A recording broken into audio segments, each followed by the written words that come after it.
Well, I'm a person, human, 100% human, probably. I haven't gotten it yet. I started my career as a journalist, and then I was following stories of other people, and then realized I wanted to create these people. I think that's how my journey into fiction started, like to create a world rather than record it, which is the journalist work. Like you don't involve your opinion, you kind of give it as it is, other people's opinions and other people's sides. And so I just, I think after a few years of being into journalism and being an editor, I just jumped into writing fiction as well on the side. I continued being both for a while. I'm still with both. Now I have added a third part to me as well. So my fiction usually is speculative, as a big genre that I can say is science fiction as well as fantasy. So I have written graphic novels, I have written books, I have written novels through the 10, 12 years of my career of writing fiction. And my latest book is called They Made What. I don't know if you have a copy of this. This is again an experiment because I've never, as I said, I was following stories as a journalist, but have never delved into the world of, have never brought out stories of real people into a book format. So this is a book on contemporary Indian scientists, and I interviewed 20 scientists. I interviewed 18 scientists because two of them are not contemporary, and I researched on them on various forums. This book has stories about inventions and discoveries coming out of India, contemporary stories. And I think it kind of, it was a huge project for me. And it became a flip book, which I think has made it really popular also as a book. And it's about Indian scientists, and through their lives, I have talked about Indian science as a whole for young adults. That's the book. That's the book's target audience. So it has been an interesting journey, and I can say that this is my first science book. So I can say that now I've written technology, science, as well as science fiction as a gamut of things that I have explored creatively. So yeah, that's me in a scattered way. And I'm really assuming that you are really fascinated towards science, and I'm really hoping that children would really be fascinated after reading your book as well. Thank you very much, Nancy. So now let's talk about your book called They Found What and They Made What. Actually, I think it's a bit of a two book in one, right? Yes. Yes. Yeah. So actually, Shweta, how did you find the idea of this book? For this book, that this is what I want to write on this topic. So how did you come up with this idea? Yeah, well, Nancy, what it happened because the editor rejected a science fiction book of mine. Okay. The book happened because of that. So this is my current editor of the book. So she rejected a science fiction that I had pitched her 2 years ago. And I happened to ask her, what are you looking for in writing, in new books? And she said that she's looking for narrative non-fiction for kids. And I had this idea of a book where I want to discover the marvels of modern science through inventions and discoveries, like, crazy inventions and crazy ingenious discoveries that are happening in current lives, not like that happened 1,000 years ago or 100 years ago, right? Because most of the kids today, if you ask them who's your favorite scientist, they'll remember Einstein as a word. I mean, we don't know, beyond C.V. Raman, we don't know any of the scientists who are working right now in India currently, who are doing fantastic work, but their work has not come out in popular conversations. Yes. So I kind of made a concept note, sent it out to the editor, said this is what I'm wanting to do. I want to take contemporary scientists. I want to get into their lab, like look inside their lab and see what do they do. Do they wear lab coats? Do they, drink tea all day long? I wanted to understand how modern science works and how much work is different inventions or discoveries that kind of come through it. And I think that concept note clicked it, and it's the title, and I had this title in my mind throughout the book. It's called "They Made What?" So it was like this mindless, like what? How can they make something like that?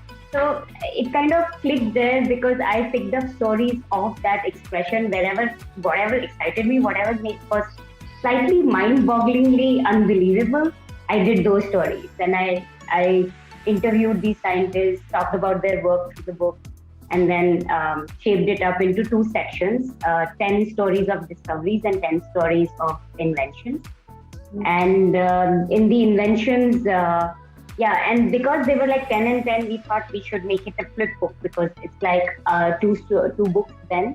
Yes. And then it's also on the other side. I've always wanted to work on a flip book. And so this is my dream come true. I like funky layouts of a book that you can play with really. So this is quite and cool. actually, children are a social and a curious creature. You will know that they will be really fascinated after reading your book. Right. Sure. Thank you very much. Yeah, it's been going great because kids are writing back to me talking about how much fun they are having flipping the book, and people are sending me videos of the first time you see it, and they're like, "Whoa, that's cool." Yeah. And actually, Shweta, it is a science kids book, right? So, what things do you consider while writing for kids audience? If your target audience is kids, it's children. So, what things do you consider? Well, I think writing for kids, the first thing you need to know is that they are very honest and they're very rude. So if they don't like something that you're writing, they will stop it and they're like, okay, ho gaya, I don't want to read it anymore. Yes. You know, so what you have to make is a really entertaining character-based stories for them to keep them engaged. And actually, they get bored easily. So they get bored very easily. Yeah. So you have to jump in and take hold of them immediately in the book.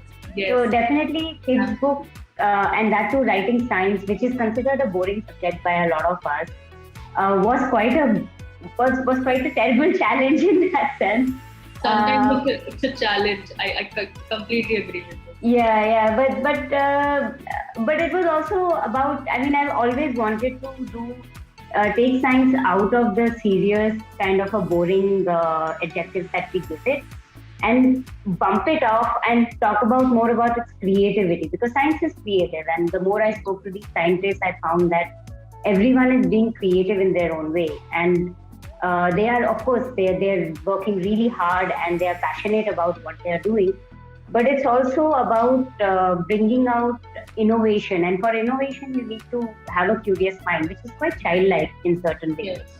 So I think that was what that was the angle for each of the chapters that I picked up, that the fascination of what you are discovering itself. For example, there's a scientist from IISc that I've interviewed here, and she's obsessed with human brains. You know, she loves looking at a human brain all day long through a microscope. About psychology as well? I haven't, there is not a chapter of psychology. Yeah, I couldn't find someone. So it's also, psychology is hard in terms of an invention or a discovery, because it's an ongoing human science. Okay. So I have talked about brain research, definitely, Okay. but not about psychology as a field of science so much. And so Vijay Lakshmi, you know, she talked about, she was so enthusiastic. Imagine a lady sitting like for 12 hours every day on a lab bench, looking through the microscope on human brain and loving it and talking about, she was fascinated. It was a beautiful machinery, and the way that she described me, it was so visual. That's how I opened the make chapter. you passionate and fascinated towards. Yeah, and curious also. Like it's all about poking things. It's all about questioning things that we don't know. And that's the element of science that I wanted to bring into this book. And I think kids also love anything that kind of tells them to do whatever questions, ask whatever questions, and do whatever creative stuff that they want to. So I feel that was the entertaining crux of the book, and then the story then you kind of sneak in the science, so that they also learn a little bit on the side. Yes.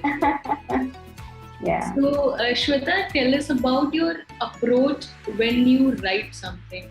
What do you think first, and what approach do you use when you start writing something? Anything related to science or related to children or young adults? Okay, so I just described about kids, right? And taking the example of this book where we kind of started this, and I can go to other. So first of all, different pieces of creation, and I'm calling each book a new creation, require a different approach of writing also. So for this one, so I had written all the chapters. Let me show you something inside. But a lot of chapters had smaller asides. So it's a chapter book. It's like all text, right? But it has like a smaller aside, which is a funny poem called Horrible Haikus.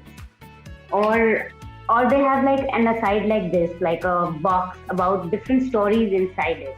So because it was not a visual chapter, there's not much illustration, I wanted these boxes to come in to kind of break the text so much, and also to add in interesting stories, to have activities in it. So it was more a production. Each chapter was more a production than like a written only format. So I call this book a construction, because each chapter had to include some activities, had to include some jokes, had to include, some characters who keep laughing at the scientists also while the scientist story is going on. So approach curious and not bored, just like right. So books have. Yeah, because exactly. So we started with saying that science can be boring and writing about science can be boring. But so you had to put in some nonsensical poems just so that kids can get entertained, laugh, and be with the book also. So each approach in the process of writing a book is different. So for example, if I'm writing a fantasy or science fiction, I have to really spend a lot of months to research a world that I'm going to build, because it's an intense world building exercise for a book also. And process-wise, I kind of divide a plot. I develop a plot. I divide it into chapters, and then write one chapter a week. So that has helped me to have some kind of a deadline, because otherwise a novel with like 100,000 words can feel like an impossible task. So you kind of divide it in shorter pieces, and then you write one piece at a day, at a week, and kind of get over that point, the end point. That's the trickiest part to do. So yeah, that's what I usually do. Yes, I think it's about entertaining stories also for me. So you have to continue laughing. I have to entertain myself while writing. I'm very impatient. So I have to bring in witty dialogues into the play. So the target audience is children, and they tend to get bored easily, and then they tend to lose interest easily. So you have to make something interesting for them to lean on. Yeah. But even adults, I feel we are so exposed to internet, to social media right now, that we are very easily distracted. So we need entertainment to kind of keep us there, engraved into the books. So in that sense, the sense of characters and the story itself has become very important, I think, for a novel, for you to stick to it. And I'm also a pop writer, so I kind of use the entertaining things of like visual media into writing. It is really interesting, to be very honest. Yes. Thank you, Nancy. Really interesting. So, Shweta, what advice would you give to all the budding fantasy and science fiction writers? Yeah, well, speculative writing or science fiction or fantasy writing is, it looks, I think as an outsider, and even when I had started from being a journalist to writing a fantasy novel, I thought it would be slightly easy, because you can make up your own world, right? You don't need to research the current world that you're living in. Yes. But the problem with making up your own world is that you need to stick to the rules that you've made yourself in that world, and all the rules need to be made. So your political, social, cultural elements of that new world that you're building have to be in place and have to be used in the story cohesively. So I feel that fantasy, science fiction, especially solid world building, is a definite must.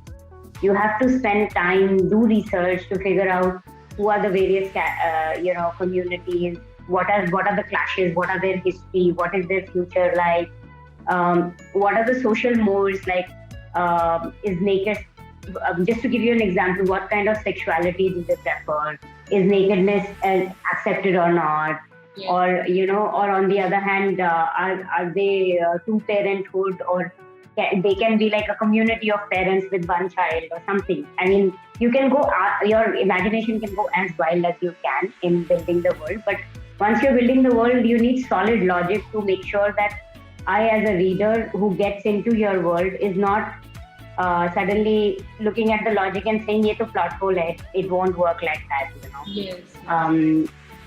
So that's definitely a requirement. And other than this world building, you need a strong plot that explores that world, and your characters need to be fleshed out properly.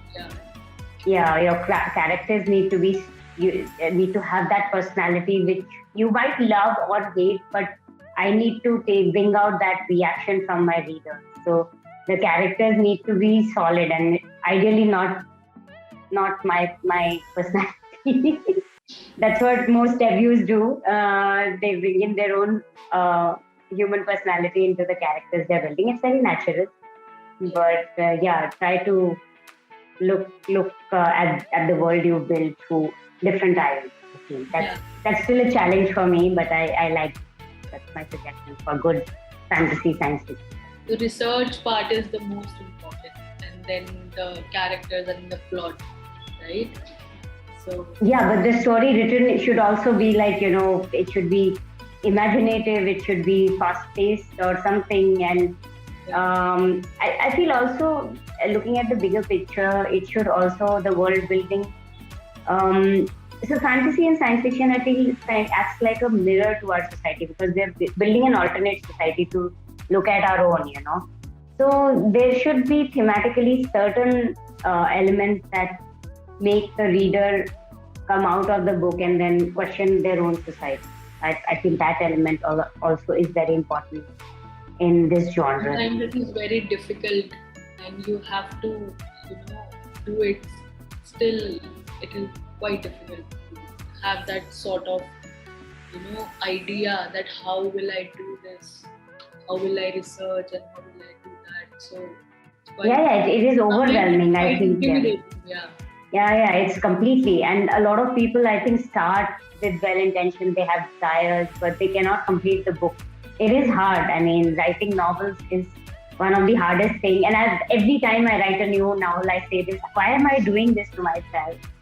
It doesn't get easy as well, writing multiple. I have written 8 novels now, but it's not gotten easy. And that's somewhere the charm of writing the book also, because it constantly remains a new challenge. But it is hard. It's quite a task. And sometimes it happens like we have a story, we have a good story, but I've heard a lot of stories like मैंने 10 page लिखे हैं story के और वो story खत्म हो चुकी है. So एक नॉवल वो बन ही नहीं पाई है. So उसको लेंदी करना भी एक टास्क हो जाता है writer. Actually, Nancy, if the story is not, if the story is short, I would say that is the natural length. And if you lengthen it, it'll become boring. It'll destroy the crux of the story.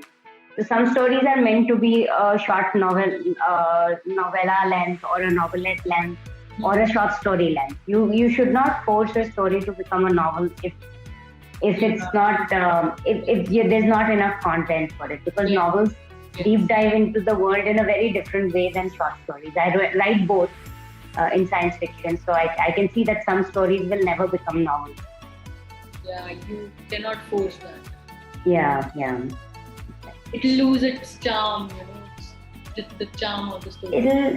Sometimes it does happen that a short story does expand into a novel, but you should definitely not force it, because your reader will know instantly that it's forced, that these paragraphs should not have been there. So you need to cull down the extras all the time, because even the ones that you like. So editing, in fact, after writing the novel, editing is actually a very important part of writing a good novel. Like cutting off the extras is also a very important part. Yes, I agree. So, Shweta, what is your favorite part of this book? Okay, so it's a favorite part is like a tricky question, really, because because you can't ask the author which chapter they like, and which are the scientists they like. Their favorite. Yeah. I mean, I love developing each of these chapters, and they were very, very different. Like I gave you a couple of examples also from the book of different inventions. Oh gosh, no.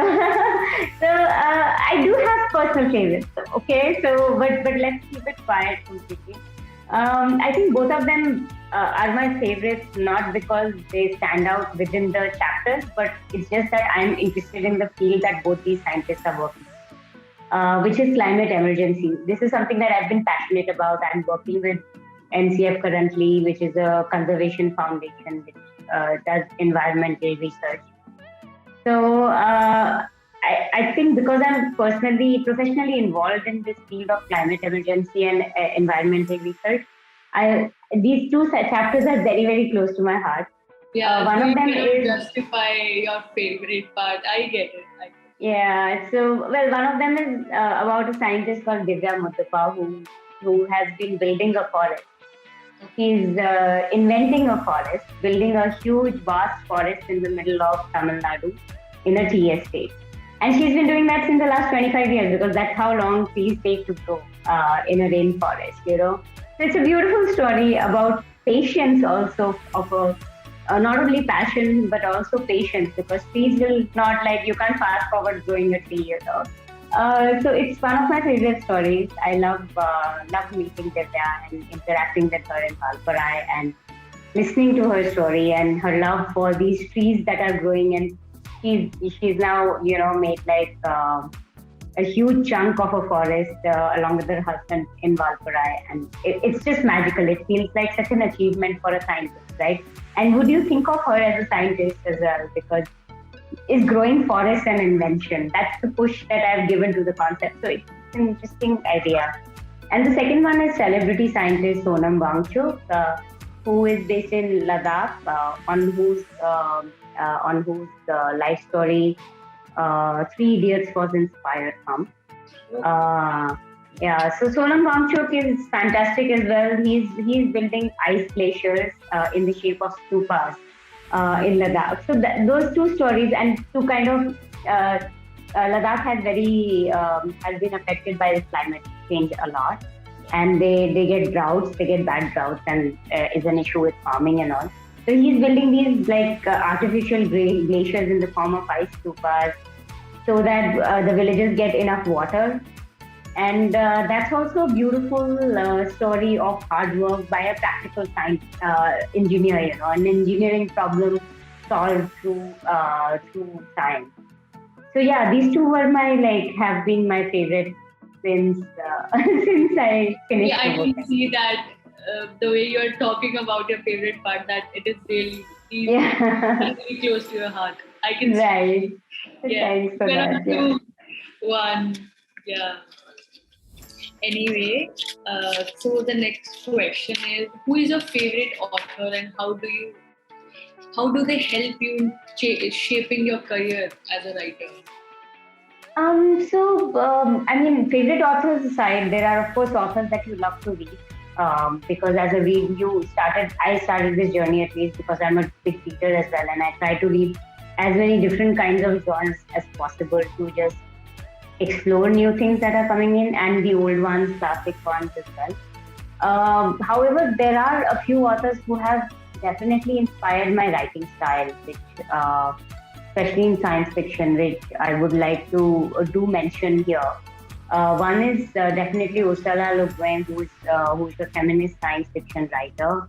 Her style of writing is simplistic and beautiful and very evocative, very poetic. So you kind of come out and in a beautiful way.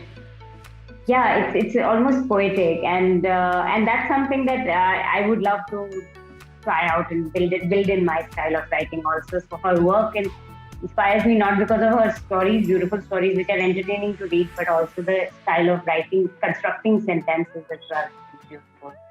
Then there's Octavia E. Butler, whose Patternist series has been an amazing inspiration in terms of world building for me. Because the world is, I mean, it's science fiction, but it's also a lot about gender, social issues at the heart of science fiction, and how to bring those into a work of science fiction. As I said, it's for me also science fiction in a way is a mirror to the society, because when you're looking at an alternate society, you end up looking at yourself critically. It is interlinked somewhere. It is definitely, yeah, and it's an interesting genre because it gives you freedom, but somewhere it also opens your head up in what if we were living in this alternate society, what would happen to us as humans. It makes you question so many things. Yeah, exactly, and not only for the reader, for the writer also. Yeah. I keep questioning because of that. Because why do things have to be a certain way? Things we take for granted in life. What is happening? Why is it happening? Right. So yeah. these kind of And I like to infuse my books with humor. I have a very bad sense of humor, but I like to kind of make my readers laugh alongside with the horrible haikus.